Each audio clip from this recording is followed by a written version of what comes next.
Sunday, February 11th. Yeah, well, that whole Beatle thing just went on and on and on. I mean, there were Beatle lunchboxes.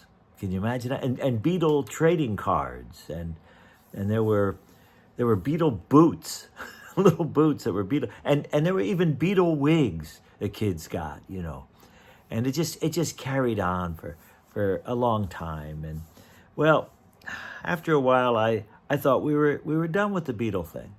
I thought it had passed on, and it kind of felt like maybe the next thing would come along. I was down at the Ramapo River with my cousin Buzzy, and it was still winter, cold, and we were down there under the 4th Street Bridge. We were tossing rocks at these chunks of ice that were floating by. If you hung down low and tossed the rock at a right angle, it would bounce off the floating ice and maybe reach the other shore. That's what we were trying to do, bounce it off the ice to the shore.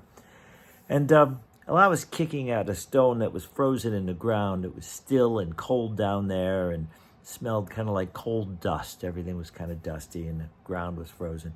And I'm kicking at the stone, and I guess I kicked too hard because I got this dull ache in my big right toe of my foot there.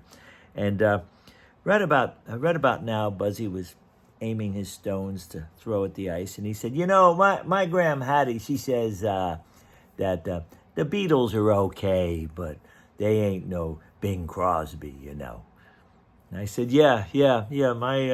My mom says that they're not Frank Sinatra either. She said people would faint when they went to hear Frank Sinatra, and the girls would just faint, But Buzz, my sister Terry, says 4 times as many faint when they hear the Beatles, because of course there's 4 of them and only 1 of Sinatra. Yeah, well, cuz let me tell you something. Crosby, Sinatra, and the King, and Presley, these guys, they're singers, they're entertainers, they're in movies, they do acting and stuff. This Beatle thing, it'll pass by the summer. Yeah. And we kept tossing our stones at the ice, and the 2 of us, we had no idea at that time, none. I don't think anybody really did know truly what the 2 big events in our lives, the Kennedy assassination some months earlier and then the Beatles' arrival, would actually have on a generation, forever.